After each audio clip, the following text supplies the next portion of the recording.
पत्नी किसकी। छठी कहानी, विक्रम बेताल स्टोरी। नमस्कार दोस्तों। धर्मपुर नाम की एक नगरी थी। उसमें धर्मशील नाम का राजा राज करता था। उसका अंधक नाम का दीवान था। एक दिन दीवान ने कहा, महाराज, एक मंदिर बनवाकर देवी को बिठाकर पूजा की जाए तो बड़ा पुण्य मिलेगा। राजा ने ऐसा ही किया। एक दिन देवी ने प्रसन्न होकर उससे वर मांगने को कहा।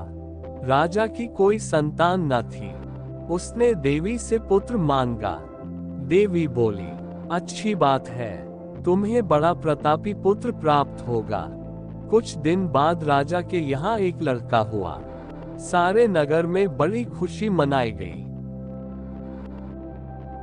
एक दिन एक धोबी अपने मित्र के साथ उस नगर में आया। उसकी निगाह देवी के मंदिर पर पड़ी। उसने देवी को प्रणाम करने का इरादा किया।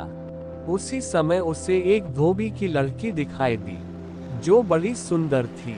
उसे देखकर वह इतना पागल हो गया कि उसने मंदिर में जाकर देवी से प्रार्थना की, हे देवी, ये लड़की मुझे मिल जाए। अगर मिल गई तो मैं अपना सिर तुझ पर चढ़ा दूंगा। इसके बाद वह हर घड़ी बेचैन रहने लगा। उसके मित्र ने उसके पिता से सारा हाल कहा। अपने बेटे की यह हालत देखकर वह लड़की के पिता के पास गया और उससे अनुरोध करने पर दोनों का विवाह हो गया। विवाह के कुछ दिन बाद लड़की के पिता के यहाँ उत्सव हुआ। उसमें शामिल होने के लिए न्योता आया। मित्र को साथ लेकर दोनों चल दिए।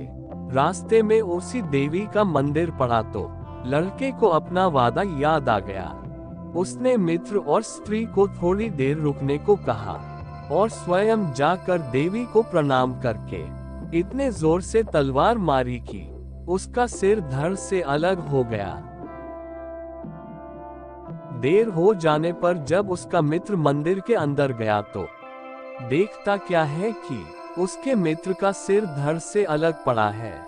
उसने सोचा कि ये दुनिया बड़ी बुरी है। कोई ये तो समझेगा नहीं कि इसने अपने आप शीश चढ़ाया है। सब यही कहेंगे कि इसकी सुंदर स्त्री को हड़पने के लिए मैंने इसकी गर्दन काट दी। इससे कहीं मर जाना अच्छा है। ये सोच उसने तलवार लेकर अपनी गर्दन उड़ा दी। उधर बाहर खड़ी खड़ी स्त्री हैरान हो गई, तो वह मंदिर के भीतर गई। वहां का दृश्य देखकर चकित रह गई। सोचने लगी कि दुनिया कहेगी ये बुरी औरत होगी, इसलिए दोनों को मार आई। इस बदनामी से मर जाना अच्छा है। ये सोच उसने तलवार उठाई और जैसे ही गर्दन पर मारनी चाहिए कि देवी ने प्रकट होकर उसका हाथ पकड़ लिया और कहा, मैं तुझ पर प्रसन्न हूँ, जो चाहो सो मांगो। स्त्री बोली, हे देवी, इन दोनों को जिला दो। देवी ने कहा, अच्छा, तुम दोनों के सिर मिलाकर रख दो। घबराहट में स्त्री ने सिर जोड़े तो गलती से एक का सिर दूसरे के धड़ पर लग गया। देवी ने दोनों को जिला दिया। अब वे दोनों आपस में झगड़ने लगे।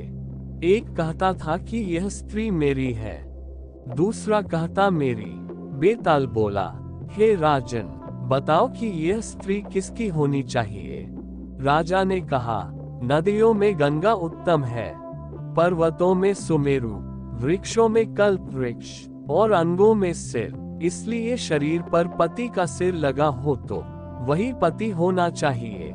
इतना सुनकर बेताल फिर पेड़ पर जा लटका। राजा उसे फिर लाया तो उसने 7वीं कहानी कही। दोस्तों, आपको ये कहानी कैसी लगी?